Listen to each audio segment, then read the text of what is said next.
Good afternoon, everyone. Illinois Extension is happy to host another Illinois Office of Broadband update for you today. I'm Nancy Ouedraogo, State Specialist in Community and Economic Development, and we're happy to have Matt Schmit on, who is Deputy Director for Broadband within the Illinois Department of Commerce and Economic Opportunity. He administers the state's Office of Broadband and its various grant programs. Matt has been leading the push for Illinois' ubiquitous broadband access, engaging and enhancing collaboration across Illinois. That is including our brand new Illinois Broadband Lab. And we are all just very thankful to him for these developments and his service and the time he has today to speak to our next round 3 of the Connect Illinois Broadband Infrastructure Grant Program. Matt, we're excited to hear more, and I'll hand it over to you now. All right. Well, thanks so much, Nancy. And thank you, everybody, for joining us today. Just judging by how many folks are joining us live, this has been a moment we've been anticipating for some time now. And so, yes, I'm Matt Schmit, the director of the Illinois Office of Broadband. And on the call today, we've got a lot of collaborators who have helped us out over the past year and years stand up a great matching grant program and also complementary programming all around. And so I just want to recognize everybody, including you, Nancy, and Extension, for all the work that you're doing. This has been a team effort, and that team just continues to grow. And so we'll preview some of this stuff that's happening throughout the course of today's discussion. There's a lot, and that's really a good news because we're able to add a lot to the mix, complement the programming, the support that we've been able to stand up over the years. And this is going to be a really exciting year in broadband and digital equity for Illinois. And so with that said, we'll do our best to get to all questions in the chat box today. If not, we'll try to follow up with folks after the fact. As Nancy had mentioned, there's a lot of information that we'll be sharing here today. A lot of it should be pretty familiar to you if you've joined us for webinars in the past. That being said, don't hesitate with any questions, and we'll definitely try to open things up at the back end of the hour we have together. So with that said, what we wanted to do is take a moment to talk a little bit about the funding overview. There's a lot of funding streams now, and some federal, some state. Just wanted to level set so we're on the same page with what we're talking about here with Connect Illinois Round 3. Also wanted to talk a little bit about that Illinois Broadband Lab that Nancy had mentioned, really exciting collaboration we have with the University of Illinois system. It's going to help us build capacity and work with providers and communities and other stakeholders around the state in a real meaningful way moving forward. Of course, there's always an Illinois Office of Broadband update, and so we'll talk a little bit about what we've been up to, but just diving right into that Round 3 Notice of Funding Opportunity. That is the theme of today's conversation, the Round 3 NOFO. So after a year in the administrative rulemaking process, our program has been adopted into administrative rule. We are moving forward with Round 3. It's going to look very, very similar to what you've known to love in Rounds 1 and Rounds 2. But we're going to talk a little bit about what is the same, what has changed, and just make sure that folks leave today with a good understanding of where we are moving forward. And with that, a little time about the approach and the timeline moving forward. We'll preview a mapping conversation that likely will be a follow-up webinar in the coming weeks because mapping really does deserve its own spotlight. There's so much going on there. And then, of course, we want to have some time on the back end for Q&A. Well, folks, you know me. I love broadband, digital equity. I could talk this whole hour. I'm going to try not to, but we'll try to give you the important pieces that everyone should know. And what we'd like to do is start with funding sources. This is a really important piece here because it's not the same landscape we started this program with 3 years ago, back in February of 2020. Obviously, a lot has changed, and I don't think we have to go over that. But in addition to Rebuild Illinois infrastructure funds that supported Rounds 1 and Rounds 2 of the Connect Illinois Grant Program, we also in December were approved for our Capital Projects Fund grant from the U.S. Department of Treasury, and that's $253 million in change coming to the state through Capital Projects Fund that was included in the American Rescue Plan Act. We also have $46 million in what's called State Fiscal Recovery Fund dollars, all through the American Rescue Plan Act, ARPA. In both those, Connect Illinois through the Rebuild Illinois Infrastructure Bill and ARPA's Capital Projects Fund and State Fiscal Recovery Fund program support the $350 million Round 3 NOFO that we're talking about today. So just to reiterate, state and federal dollars, those federal dollars are from ARPA. That is what Round 3 is about. Moving down to this final line here, the Broadband Equity Access and Deployment, the BEAD program. There's been a lot of buzz about this in the last several months. We're doing a lot of outreach right now in Illinois with our planning initiative and community engagement, local coordination.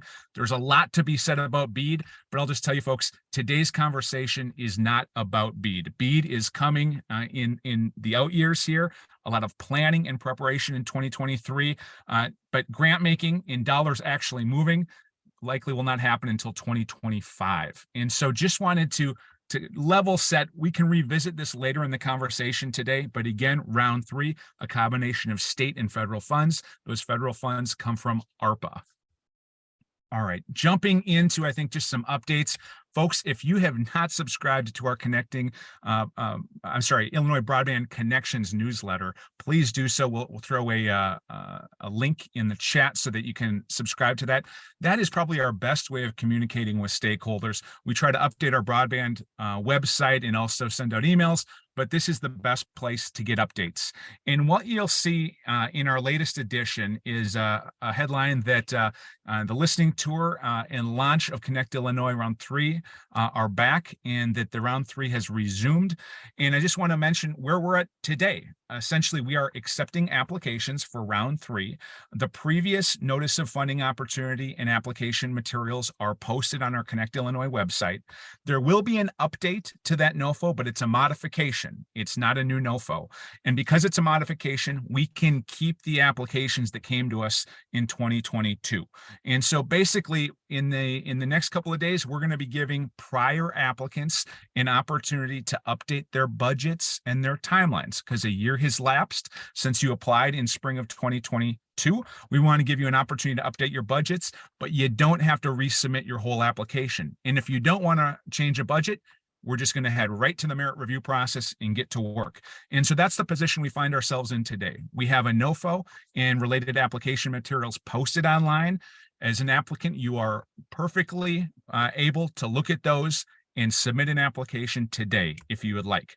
If you're a prior application from 2022, you'll have an opportunity to update your budgets. Otherwise, you can just confirm your renewed interest, and we'll get started with that merit review process. So that's where we stand today. And I'm very thankful that there's a lot of continuity, both between rounds 1 and round 2 of our broadband grant program and what was proposed in round 3 and announced last year, which garnered, as you can see here, over 100 applications seeking $556 million in grants with nearly $300 million in non-state match proposed. And that's a point that I just want to emphasize here. Those are all proposals. We haven't started the mapping or merit review processes yet. And just because you're not one of those 101 applications that came to us in 2022 doesn't mean you shouldn't be part of the next 100 that comes to us in 2023. We really want to inspire great thinking, strong applications from every corner of the state. And because round 3 has $350 million and those BEAD funds are a couple years away from actually grant making, we're going to be strategic in how we make awards and want to make sure that we are funding truly exemplary and great projects for Illinois. So give us your best ideas. We're gonna be strategic in what we award in the coming months. Wanted to follow up real quickly on the Illinois Broadband Lab. And Nancy had mentioned this at the outset, and this is where we are growing capacity in Illinois. We have expertise in mapping, in community engagement, in digital equity and inclusion, and we look to be building capacity in the months and years ahead. Because truly, if Illinois is going to get this right, it's going to be a process that engages community, engages all of our 125 plus providers we have confirmed in Illinois right now. It's an all hands on deck moment. And so a collaboration between our Department of Commerce and Economic Opportunity, Office of Broadband, and the University of Illinois system to create the Illinois Broadband Lab. This is how we're going to get it done. And so, folks, if this website that you see here, we'll also put a link into the chat. This is not replacing the Connect Illinois Office of Broadband website, but rather this is going to be a great resource for outreach, engagement, local coordination, a lot of the programming and support that we're standing up that is non-capital in nature. And so one way of thinking about how we're kind of bifurcating things, if it has to do with a Connect Illinois Broadband deployment grant, make sure that you're keeping up with what's posted officially on our Connect Illinois Office of Broadband website that you can find through the Department of Commerce and Economic Opportunity. If it has to do with everything else, community outreach, engagement, planning, mapping, etc., the Illinois Broadband Lab is a resource that you are not going to want to miss. So I would just say visit both websites early and often in the year ahead. Now, I wanted to take this moment just to shine a light on this listening tour that we are in the midst of right now. This infographic is not up to date, so please go to that Illinois Broadband Lab website for the latest. But the point is, we have 10 economic development regions in the state of Illinois, and we are hitting the road doing in-person listening sessions and community events in each one of our regions. And so this is an important aspect of our 5-year action plan for the BEAD program, as well as the initial proposal that we're making to the National Telecommunications and Information Administration later this year. Again, this effort has to do with BEAD and how we're going to be planning and proposing for use of funds. Again, this is a planning year when it comes to that BEAD program. But we want you to know, if you're joining us today, that will be in your community soon, and we'd love to hear from you. And it's not just about in-person events. There'll also be a collection of virtual options and different ways in which you can make your voice heard. So be on the lookout for this. And again, the latest information will be either shared over social media channels, updated in our newsletter, and included on that Illinois Broadband Lab website. Ways in which that you can engage, of course, that website I mentioned, the newsletter I already mentioned, these information, community engagement, listening sessions, mentioned those. In addition, we'll be having survey instruments that will be shared throughout the state. And then, of course, we're always taking information and recommendations, questions from folks.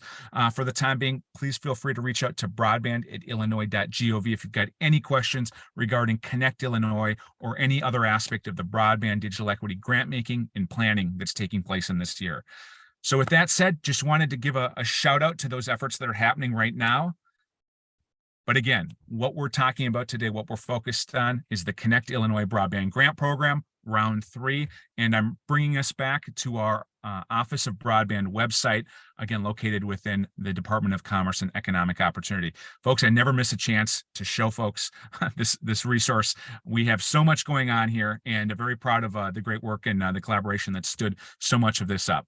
So again, the newsletter's here. You've got a lot of information on mapping and data. Our interactive map link is here. Just a quick clarification. Anytime you see a link on the Broadband Office website or the Broadband Lab website that we are sharing, it goes to the same map that we've curated through our collaboration with Connected Nation over the last 3 years. There's a lot of mapping effort happening at the federal level. Our mapping is going to continue at the state level just to make sure that we're able to leverage that great work that we've put into that. So again, different links all take you to the state of Illinois broadband map.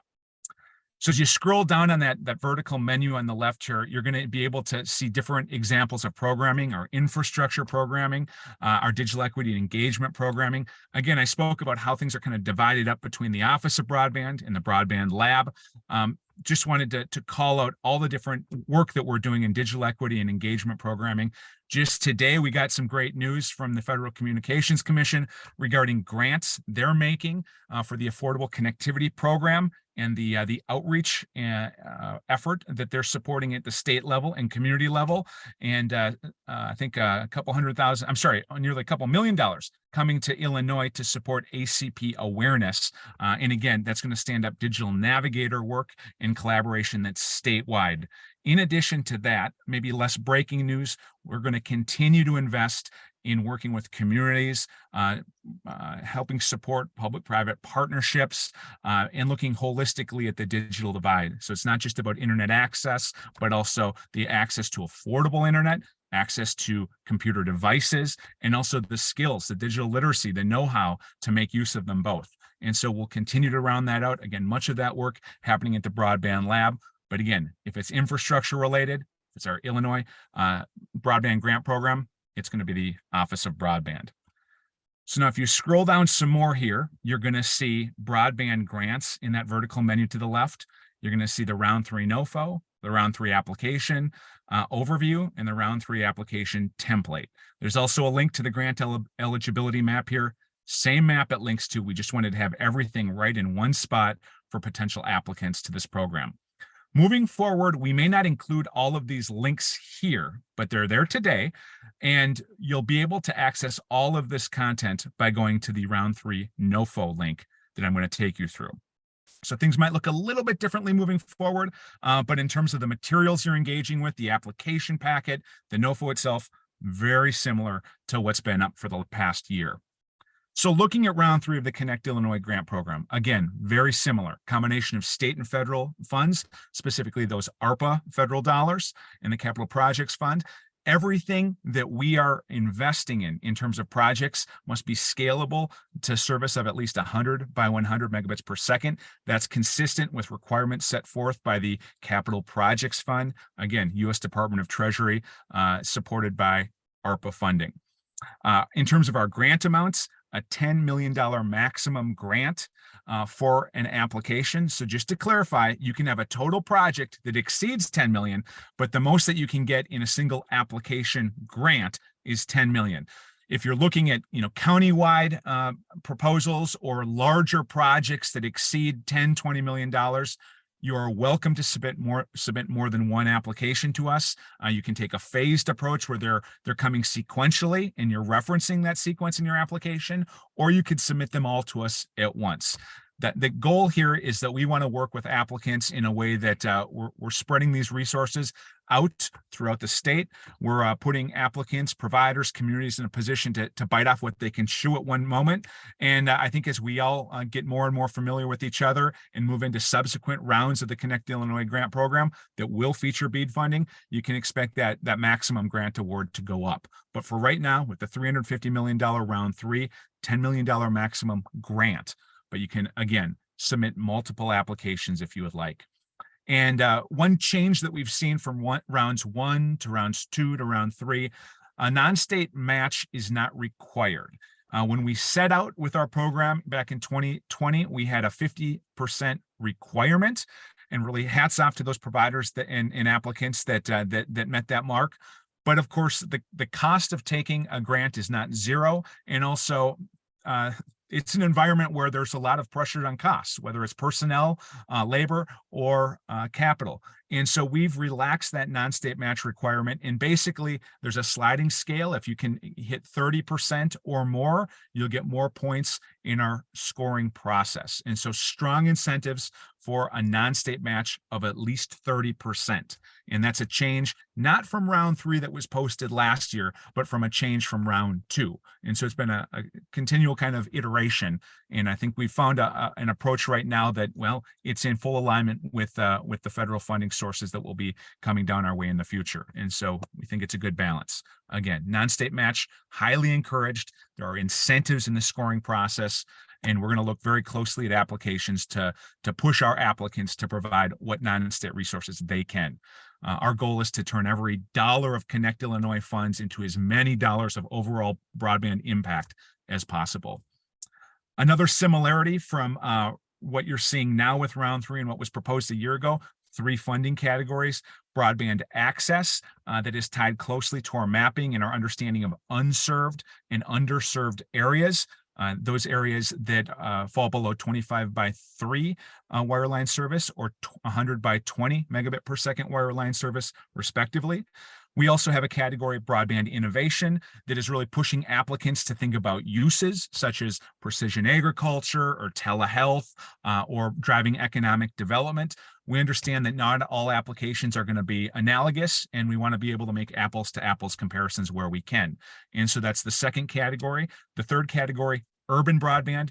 That's for applications that are in metropolitan areas of 75,000 population or more.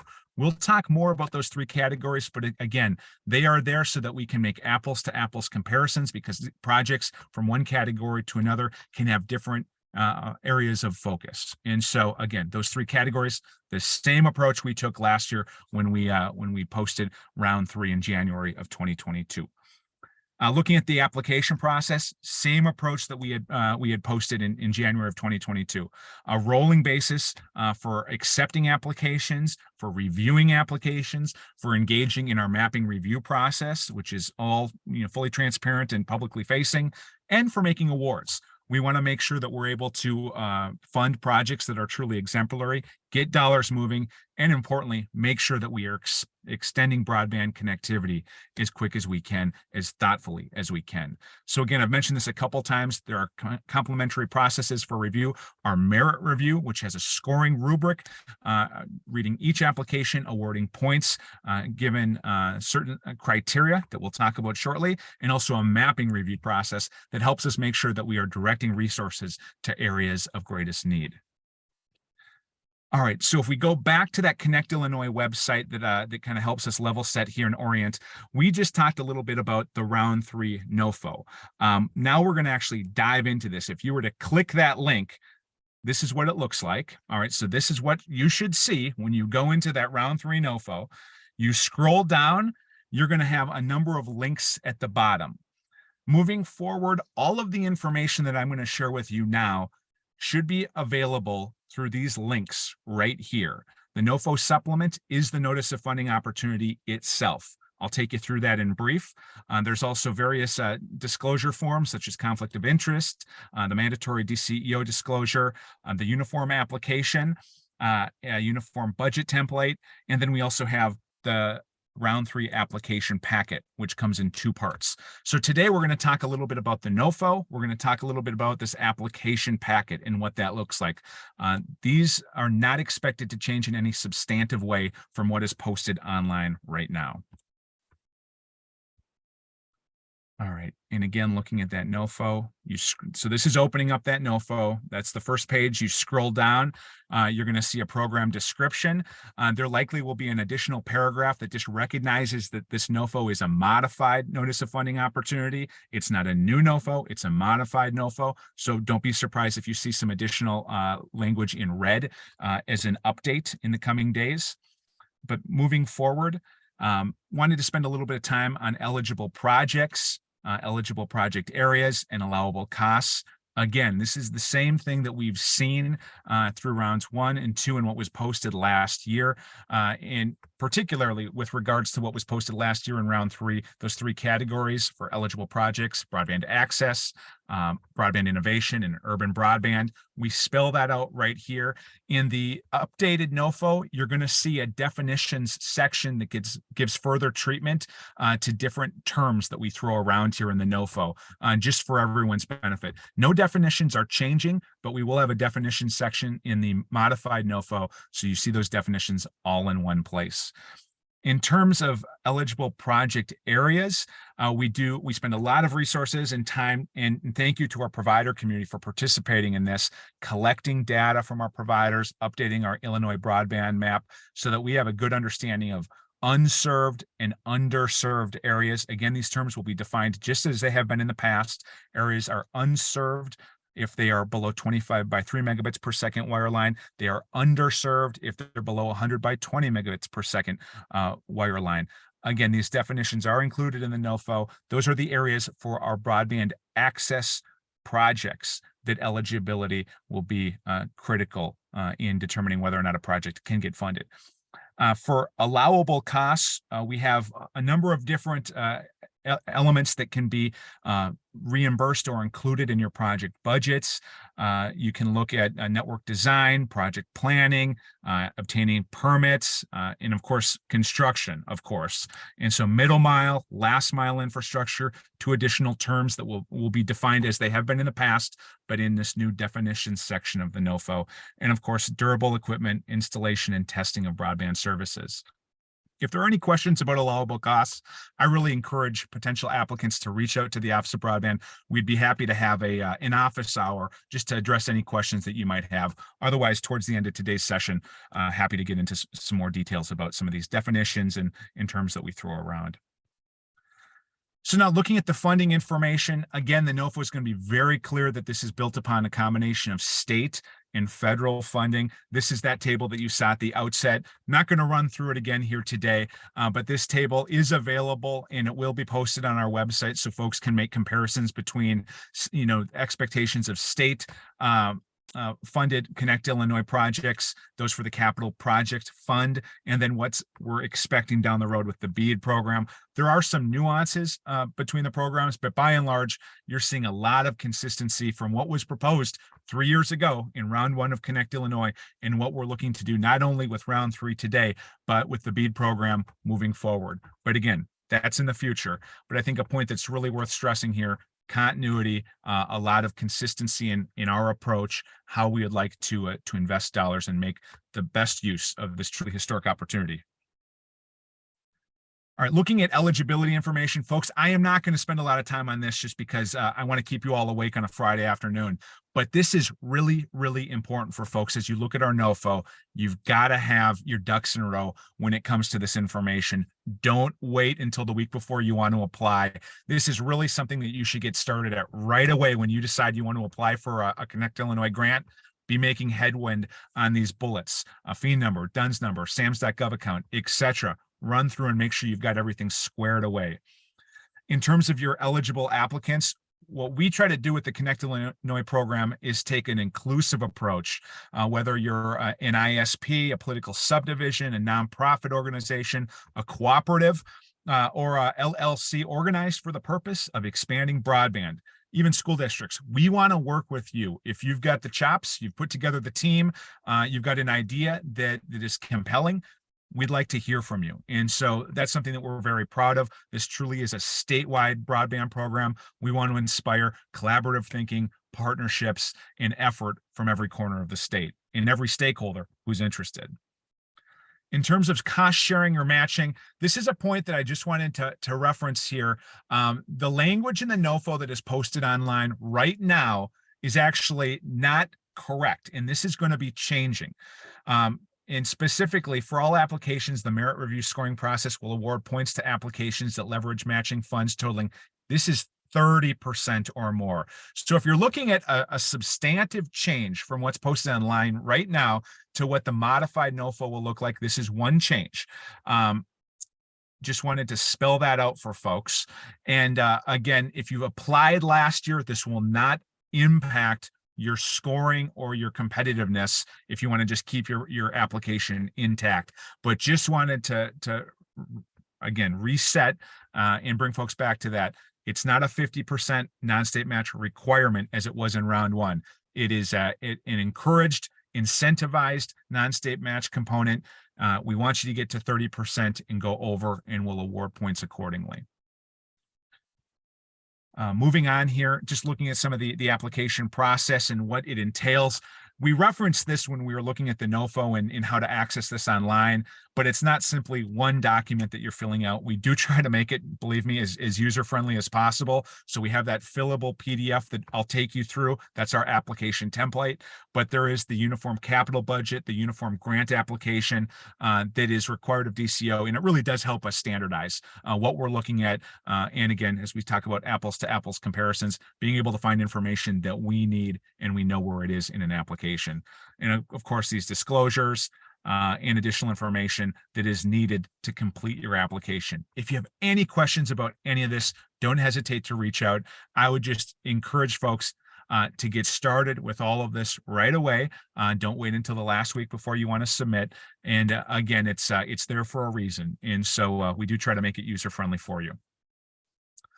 Looking into our application windows, this was something that was a little bit of a new approach that we took with round three when we introduced it in January of 2022.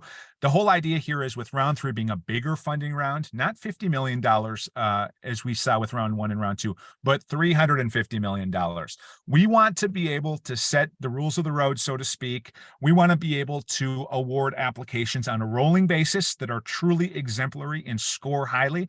But we also want to allow market baskets to form on a quarterly basis so that we can make comparisons between perhaps good but not great applications that should be funded, but we just want to have an opportunity for comparison.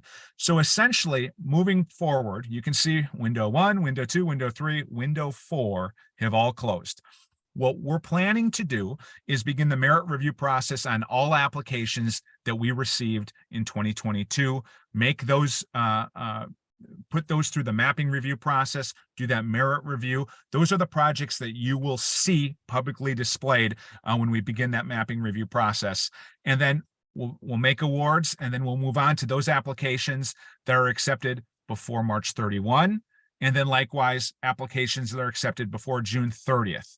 An important point here is if your application is not awarded in one quarter, it will automatically roll over to the next. And so you don't need to resubmit. And if you are a project that is truly exemplary, you may be funded before the quarter closes. And so the key point to all of this is we want to make this as transparent as possible. So before any application is awarded, we have this very public mapping review process that we are committed to, we have been committed to, and that will play out publicly. We'll be communicating through our website, on our newsletter, and also directly via email to registered stakeholders. We'll talk about more of that in a moment, but this is a key piece that we think if it works, it's going to help us strike that balance between getting a good handle on what the universe of broadband applications is telling us on the one hand, so taking our time, being strategic and thoughtful, but also moving in making applications for truly exemplary projects on a rolling basis. And so the alternative NOFOs, we don't want multiple NOFOs. We want to set the rules of the road. We want consistency. We want folks to be able to submit an application when they're ready to submit. And then we want to be able to make awards in a transparent, consistent manner and get these dollars moving. And so I think one piece that I think is just worth mentioning is, given the interest in round 3 that we saw a year ago that has continued into 2023, there's no guarantee that we're going to have a 9th or a 10th window. And so I would just say, if you are interested in a broadband grant through round 3, to get your applications moving, get them submitted. It doesn't have to be in the next couple of weeks, but definitely this spring, this summer, you should be in a position where you are submitting your application so that our Office of Broadband has a chance to compare it against what else we've received. And so again, just to emphasize, we want more applications. We would welcome another 100 applications. We want to be able to make good comparisons between what has been submitted and what is being thought about, what is going to be proposed. And in order to do that, we really want to get these applications in front of us as soon as possible. And so again, no guarantees that the 9th or 10th window, for instance, will materialize. But at this stage in the game, we do plan on being strategic and thoughtful in awarding grants and having that process extend into 2024. Again, those BEAD dollars show up 2025, but even next year, there's going to be much more talk about the BEAD program. And so again, this year, first half of 2024, focus on round 3, getting these dollars moving.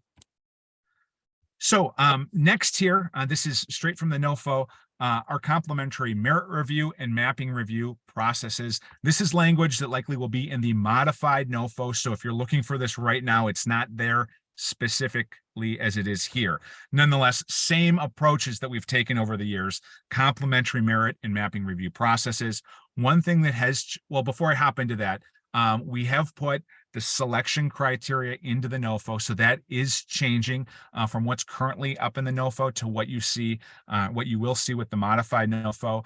And the application packet that I'll get to in a moment gets into further detail. So this isn't all we show. This is what is in the NOFO. The application packet gets into further detail on each of these categories: project impact, match and demonstration of need, community support, project readiness, project viability and sustainability, affordability and adoption assistance, and then open access and marketing strategy.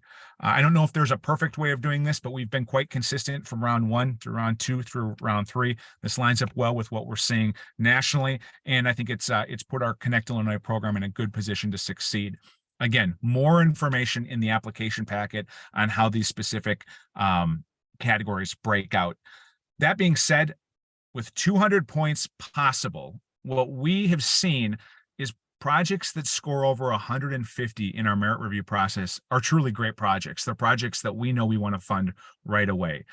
Projects that score below 100 are not ready for prime time. We've reviewed enough of these applications to know the difference. A majority of applications fall somewhere in between 101 to 149. And so just to put a finer point on what I was saying earlier, applications that score 150 or more are eligible for getting funded on a rolling basis.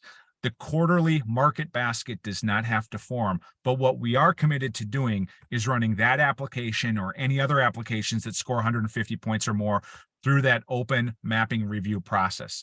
All of this will be communicated again on our website, in our newsletter, directly to email to stakeholders who would like to be included in such communications. And so just I guess a nuance that was part of the process last year, part of round 3, but wanted to take a moment just to shine a light on how that will work. Applications that score between 101 and 149 in terms of points will allow the quarterly market basket to form. We'll review everything together and we'll make comparisons.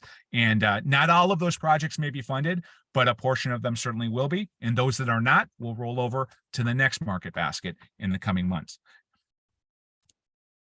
All right, folks, we are at the home stretch with the NOFO. This is the last page on the NOFO itself. So thanks for sticking with me here. A piece that's just really important here is the requirements. And we truly could take a whole hour on each one of these. And once you become a grantee, believe me, you will get more than an hour from us on each one of these. And in the coming weeks and months, we're going to very likely have additional programming to help applicants better understand these grant requirements at the front end, just so you know what you have to do from the get-go to be compliant with the Grants Accountability and Transparency Act, GATA, to make sure you're on the right side of procurement law and requirements, to make sure that you know what you need to do for the Business Enterprise Program, BEP, similarly with environmental review, as well as the Illinois Works Job Program and the Prevailing Wage Act. Each one of these is incredibly important, and I can't stress enough how critical it is for you as an applicant to be thinking about these from day one. And so all of this is doable. Our Office of Broadband is here to provide support.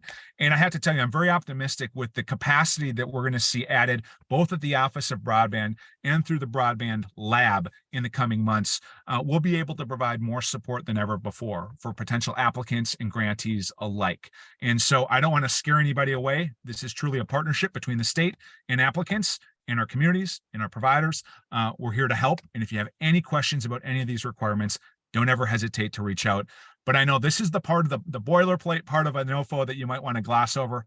Don't gloss over it. This is just important as everything else. All right, so pulling back from the NOFO a little bit, we just did the deep dive on this NOFO supplement. If you bounce down here to the application packet, part 1 and part 2, I'm just going to give you a sneak peek here. We're not going to do the deep dive on these, but just want you to know where you can find these. And so if you click on packet 1 here, that's going to take you into the application overview.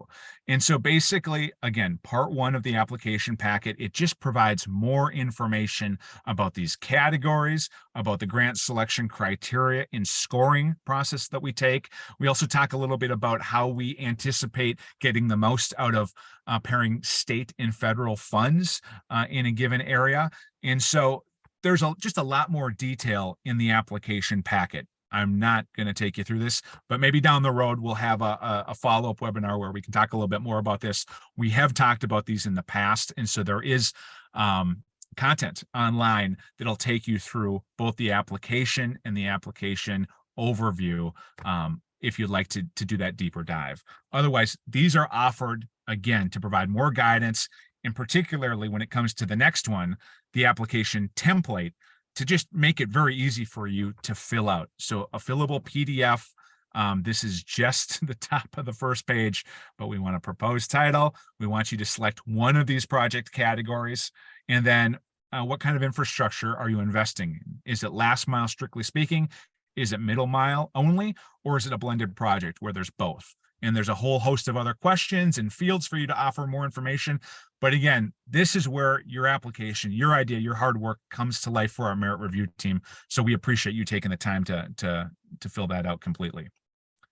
All right, so you pull back. I've referenced mapping a few times here today, and it is critically important, and it is a changing landscape because both the Federal Communications Commission and the National Telecommunications and Information Administration are heavily invested in making federal mapping more accurate, more timely, more granular, more relevant to the federal funding that's coming our way in the future.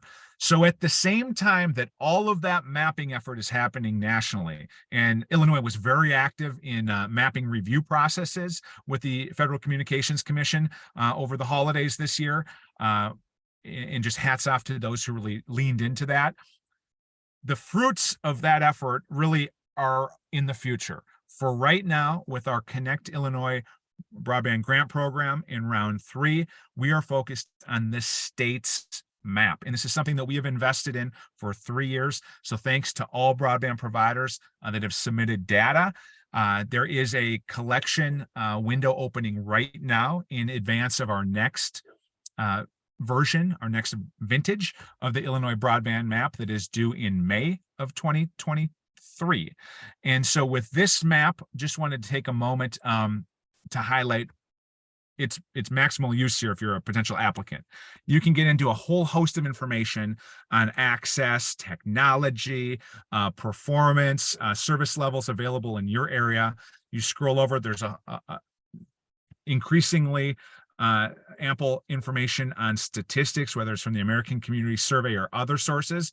But if you toggle to the left even more, grant eligibility in the upper left-hand corner, you click on this. It makes things pretty simple for you, and it breaks down exactly what you need to know with regard to mapping and eligibility for a broadband access grant for round 3. And so right here, we have selected projects that are in rounds 1 or rounds 2 of the Connect Illinois Broadband Grant Program. If you scroll down on this vertical menu, you're able to just hit the grant eligibility, the round 3 grant eligibility tab. And this will highlight, you can call it pink, you can call it salmon, whatever the color. This is the share of Illinois that is eligible for funding in round 3. And so it's significant. We have our work cut out for us, but I'm optimistic that the resources are coming our way to get this job done and to get the job done right. And so this is a static map. A follow-along webinar, we can take you through the map, show you how to make selections to bring this to life for you as a community, as a provider, as a stakeholder interested in this process. And so I just hats off to those who have spent so much time in Illinois helping us perfect our mapping. This is an incredibly useful tool for us. And I want to emphasize, we understand what's happening at the national level. We have access to other maps and data, and we are not making decisions in a vacuum.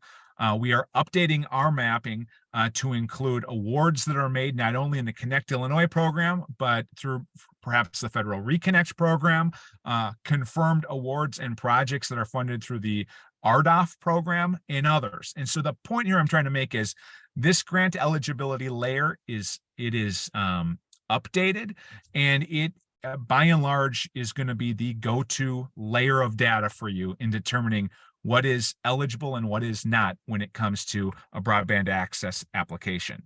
But that brings us back to that mapping review piece. No map is going to be perfect. And because of that, we're really interested in making sure that we've got a mapping review process that is open to all. And so when an application comes to us, we take the map that's included in that application, we aggregate it with other maps, and we create a layer. And so basically round 3 proposals. We'll put that layer on our website, and anybody, incumbent providers, members of the public, community leaders, can go check out what's being proposed. And this cuts both ways. One, if there is already service available in an area, or something is underway or near-term construction is planned, you can let us know, and that can influence whether or not we fund that project. To the contrary, if the map says an area is served and it is not, and you're an applicant or a community stakeholder, a provider, and you want to be able to let us know that this map overstates service, we give you that opportunity. That element of the mapping review process is an ongoing conversation throughout the year. But when it comes down to making decisions with the Connect Illinois program, we will have a very structured approach, as we have in the past, with putting out information in mapping layers and project descriptions, soliciting feedback from stakeholders and providers and others, and having a conversation with affected parties so that we can arrive at the right decision. And one point that I want to make moving forward with round 3, it is required that if you're going to participate in the mapping review process, challenging the eligibility of an application based upon whether it's in an underserved or unserved part of the state. You have to participate in our own mapping and data collection efforts. And so if you get an email or a letter from me in the next couple of weeks and you're a provider and we're asking you to submit data, please submit that data. Help us perfect this map. Help us make sure that what we understand to be true when it comes to broadband access is consistent with what the federal government is putting out there, and also help us invest resources in a thoughtful, strategic manner. And so again, we're upping the ante. We're requiring you to participate in that data collection process with the Connect Illinois broadband map if you're going to participate in the mapping review challenge process. If there's any questions about that, happy to get into that a little bit more. Otherwise, those details will be found both on our website and in the round 3 NOFO update that's coming. And so with that said, folks, you've stuck with me for 45 minutes here. I do see an active discussion in the chat. So Nancy, I'll turn it over to you and others if there are any questions. Thank you, Matt. I'll start you off with a pretty easy question. We have communities and towns that have little option for connectivity still, and places that don't have high speed function well still. So what is your insight on how areas can be impacted by this program and what we want to see? I'm sorry, Nancy, you're going to have to ask that question one more time. Your voice didn't come across, at least for me. Oh, you can hear me very well? Yeah, we're getting some feedback in the chat that others cannot hear you either. Cannot hear me. See what I'm doing here. That's better. Better? That sounds better. Okay. All right. Better. Okay. Good. A lot better. All right, Nancy. So what's that question? Thank you so much. Yeah, take 2. So, so there's counties and communities that have little option for connectivity and places that still don't have high speed internet as an option. And what's your insight about how those areas can be impacted by this program, and what do you hope to see? Yeah, great question. And like, we've been active in the broadband conversation long enough, over just the last 3 years, but it goes back a decade plus. This is a different moment. The resources are going to be available both in round 3 of Connect Illinois and what's to follow in the next couple of years with that BEAD program down the road. We're going to be able to connect every unserved location in the state. And so right now it's critical for folks to check out the maps, make sure that if there's a map, whether it's a state map or a federal map, and it says that you're connected, but you know better that you don't have the service you need, to let the Federal Communications know. Because right now that's that planning element where we've got to get the maps down in the next couple of months. And in fact, the next couple of weeks are really important. So making sure that we've got the maps down right. And then once that map is set, we actually will be able to move forward with developing a strategy for how we are going to collectively, through state and federal resources, connect every last unserved location in the state. And so I'm not just optimistic that this is going to happen. We have to do it. We are going to be obligated to do it. And so if you are a local resident, you are a community leader, you are somebody who just knows that we need better broadband in some part of the state, now is absolutely the time to lean in. Check out those maps that are available online. And we are going to be continuing our community engagement programming in the year ahead. With added capacity, we'll be scaling it up. And so you're going to have an opportunity to be part of a conversation at the local level if you want to be. Great, thank you. Couple questions asking more or less the same thing, sort of in regards to the previous submission period that led up to this active round again. And so those previously submitted applications, will they be approved for the March 31st deadline? Will a new application go towards the June 30th deadline? So there's just a similar question here about if they will be reviewed based on when they were submitted, and will all applications be reviewed in that merit review status now, et cetera. And so, Yeah. yeah, if you want to just speak to how that last period of submissions flow into this active round of reviewing and funding decisions. Yeah. Thanks, Nancy. And so, and this is a little complicated, but the approach that we're planning to take is if you submitted an application in 2022, you're going to have the opportunity to either leave your application as is and confirm your continued interest, and we're going to go through the merit review process with that application, or you can simply update your budget and you'll still be included in that 2022 applicant cohort. And so basically, if you applied in 2022, that'll be the first tranche of applicants and applications that we score. Again, you'll have an opportunity to update your budget in the next couple of weeks, and that's a communication that will happen directly between me in our office and you as an applicant. Now, moving forward into 2023, applications that come to us before March 31, I know it's just a couple weeks away, will be next, and then we're going to align fully with that sequence, with that schedule that the NOFO speaks to, that our slide previously spoke to. It's basically at the end of each quarter, we allow a market basket to form. But again, the nuance to this is if your application scores more than 150 points, if it's truly exemplary, we can fund it on a rolling basis, provided we give it the ample time to go through the mapping and merit review process accordingly. I hope that makes sense. If you're a 2022 applicant, you are going to get an email from me. Likely, I do work Saturdays, so it could be tomorrow, it could be on Monday, but you'll be getting an email from me, and it's going to lay out this process. And again, we don't want to have you put in any more work than you feel is necessary at this point. If you really loved what you proposed in 2022, we're going to score it, and we'll have you at the first sequence, the first group that gets scored. Thank you. So you had mentioned that folks will have an opportunity to revise their budget. We have a question about if there's any other components of the application that can be revised. It's basically just the application budget and the timeline. That being said, folks are absolutely welcome to resubmit an application. But if you do resubmit an application and there's going to be more changes, like it could be a project service area, it could be, the technology that's proposed, then it's basically going to be in the latter tranche. It'll be submitted either before March 31 and be in that second bucket, or between April and the end of June in that subsequent bucket. Folks, we are going to work our tails off so that you get us an application, and we are moving from day one.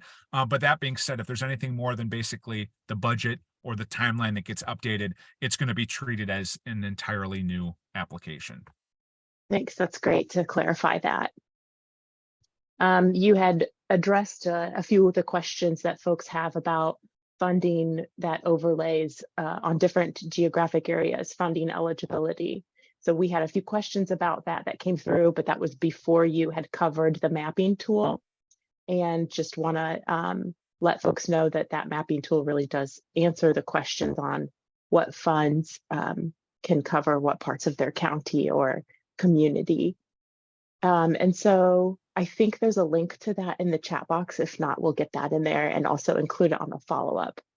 There's another question about any discrepancies that there might be between utilizing the FCC map and the Illinois Broadband map when formulating that plan and submitting the details of that project proposal. And so which one would be the one to use if you had to decide? It is for round 3. It is our broadband map, the Illinois broadband map that we link to on our website. However, applicants are welcome and encouraged to bring in other data if they'd like to challenge the accuracy of that map. You can bring it right into your application and make the case there. You can also work with us through an office hour. I mean, we're very open to those sorts of conversations. But at the end of the day, the federal map is very much a work in progress. And so for round 3, we are defaulting to our state map, which we are very proud of. Thank you. So another question, there's a requirement to participate in the Mentor Protege program. In reviewing the program, there's a significant amount of time and work that is required to participate. And do we consider the program related to our application as a spirit or intent requirement rather than following the requirements on the website. So if you could explain how this aspect of the application can be completed in regards to those cases that may vary by applicants. I would say in this case, if you can just reach out to us directly and we can get into this. I'm not sure I understand fully the question. And so Okay. it might be good just to have a one-on-one. And if this is something that it appears to affect a broad swath of potential applicants, we'll make sure we update our FAQ and get the needed information out there. Okay, and a couple of questions came through about project rollout and if those large projects are planning properly and showing that in the application for how they interface with the underground utility facilities and different other entities that they might have to do due diligence with. And so is there, in the grant, folks are asking if there's an option to allocate some of your project money in your proposal towards locating the utilities and the cost of locating those, as well as the communications that are involved in incorporating the notice and planning with municipalities and local utility operators. Is that something you see, Matt? Yeah, I mean, the short answer is yes. Planning, pre-engineering, that can be reimbursable. If there are any nuanced questions, don't hesitate to reach out. But yes, we cover that. And I think on the permitting front, I think you can expect more from our office, from the Broadband Lab. It's something that we would like to lean into programmatically and support kind of a streamlined, permitting process, ways in which local communities can, I think, prepare for the arrival of a grant, help, I think, nurture that environment for whether it's a partnership or a ISP-led application. And so look for more from us on the permitting end, but generally those expenses can be reimbursed. Thank you. There's a question asking quickly if there are any exemptions to the prevailing wage requirement that exists. Generally, no. Okay, great. I mean, Thank you. if it's on premises work, if it's connecting electronics at a household or a business, does not apply, but pretty much everything else, whether it's last mile or middle mile, yes, it would. And this is a very important question that folks ask regarding Prevailing Wage Act applicability. So do not hesitate to reach out to us for guidance on that. Want to make sure you guys get your budgets right from the get-go. Great, thank you. You had spoken to the idea that if they have a project that is larger than what the grant amount would be able to be, that those projects can still be submitted. And so there was a question about, if there is a portion of the projects that is awarded from the Connect Illinois round, do you know of any impact that might play on eligibility for BEAD or other funding programs if they know that there's some that the Connect Illinois fund covers? Or would that be, maybe would that be a great thing, or do you see any nuance with eligibility there? What I would just say is, the program that we have with Connect Illinois, it is designed to pair with federal funding sources. A number of us have been asking for federal support for state-driven broadband grant making for quite some time now. The Capital Projects Fund and ARPA took a step in that direction, and the BEAD program took a much more significant step in that direction. And so I would just say this, despite all the programs in the funding sources that are out there, Connect Illinois is the way that we plan to move federal and state dollars towards broadband deployment in the state. Obviously, there's a lot happening in the private sector alone, but if it's pulling from ARPA and the Capital Projects Fund, or if it's state funding, or down the road, if it's BEAD funding, which likely will be tied to round 4 and beyond, there will be close alignment. And so basically, internally, we're keeping very close tabs on how those pieces fit together. But you as an applicant, truly, I think you can kind of keep it simple here and just look to areas where the map says there is not coverage. There's a little bit of nuance regarding whether or not there's a federal award to an area that could stipulate the use of capital project fund dollars. But round 3 is not simply capital project fund dollars. There are other state and federal dollars available. And so I would just say, don't let that keep you from applying for a grant. And if you do have any questions about a specific idea or a proposed service area, just reach out to us, let us know. We'll have a conversation and walk through that. Thank you. It looks like we have one more question on here, and it is 1 o'clock, so I guess that's timely. Question on the match when you get more points awarded in your merit review for a percentage of match. Is it 30% or 50%? Could you? It is again? 30%. And so thanks for flagging that. The update is being made in both the application packet reference and in the NOFO. I guess just to clarify, the application packet is not changing in any other way. I mean, it's really the same information, the application template, the same approach, but just regarding when that rolling scoring starts. It starts at 30, not 50. Thank you so much. Well, it looks like we might have missed a question. I'm going to go up and try to find that. But Matt, if you want to mention any takeaways and maybe some things on your mind that you'd like to also mention to the group right now, go ahead and do that. Yeah, thanks. I mean, I think I'm trying to anticipate what questions might be out there. Folks, if there are any questions at all regarding the Connect Illinois grant program, broadband@illinois.gov is the best place to send a question. Multiple eyes will be on that, and we'll make sure we get you an answer as soon as possible. I would just say if there are any additional I guess requests, whether you're an Illinois resident, you're involved in your local community, community organization, or a provider or a business, we want to support you in this moment as best that we can. And so this is truly, as I say, an all hands on deck kind of approach, and it's probably a generational opportunity. We may not get this again to really change the competitive landscape of the state so that folks in every corner of the state can compete in the 21st century, economy and way of life. And so we just really want to help identify your local vision and give it the support and resources to make it a reality. And so be on the lookout for more opportunities for programming, whether it's our Accelerate Illinois local planning and capacity building program. We're very likely going to be rolling out some more opportunities with digital navigators and focusing on affordability and digital literacy and use. And so this is a very exciting time both for our Office of Broadband, for our Broadband Lab collaboration. And if you at the local level are interested in partnering in one way or another with us, look for what we're offering. And if you've got any ideas on things that we could do differently to meet your needs, don't hesitate to reach out, because we really want to, the approach we want to take, we want to support, folks across the state that have an interest in this and are poised to benefit from it. So truly, it's going to be a team effort here. So Nancy, did you find any other questions that you'd like to go over? Yes, there was a question about technical assistance for writing grants. And so if you have any sort of advice on that, just off the top of your head, resources.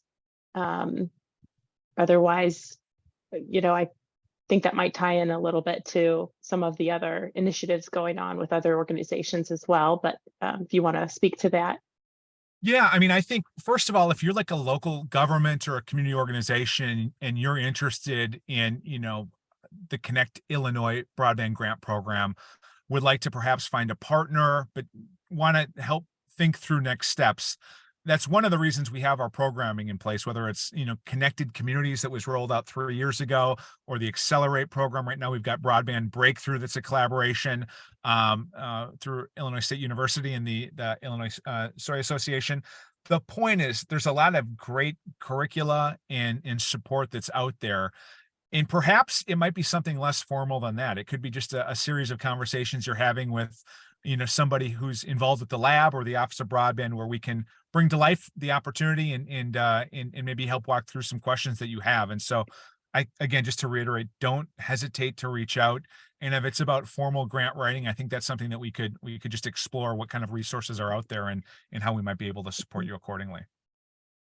Thank you. And then finally, what if an application is filed in the 6th window that is competing with applications filed in the first 4 windows? Do you hold the previous applications to compare with the new application? Yeah. I mean, this is a good point, and I tried to clarify this earlier, but applications will automatically roll over if you score 100 Okay. points or more. And so basically, if your application comes to us and you meet like the minimum, scoring, you're either going to get funded at that quarterly kind of market basket, or you're going to roll over to the next one. And all of this is going to be communicated with you as an applicant so that you're not left wondering. I mean, we try to be conversational in everything we do and accessible, but that's the approach that we want to take. If it's an exemplary application that does very well in the scoring, we'll get through the mapping and merit review processes and then perhaps award on a rolling basis. For those projects that score above 100, you'll either get funded in the next market basket award announcement, or you'll roll over to the next quarter and be compared against those that come in during that time. So we'll always have everything in front of us, a good view of what's being proposed. Okay, so I do believe we addressed all of the calls or all of the questions on the call. Really thank you for your time. I pasted the broadband@illinois.gov email in the chat as, if there are any last questions that are thought about after this. Really appreciate the attendance today, the participation, and of course the presentation, Matt. We wish you well and hope you have a great weekend. Thank you all for attending, and take care until next time. Thanks, Nancy. Thanks, everyone.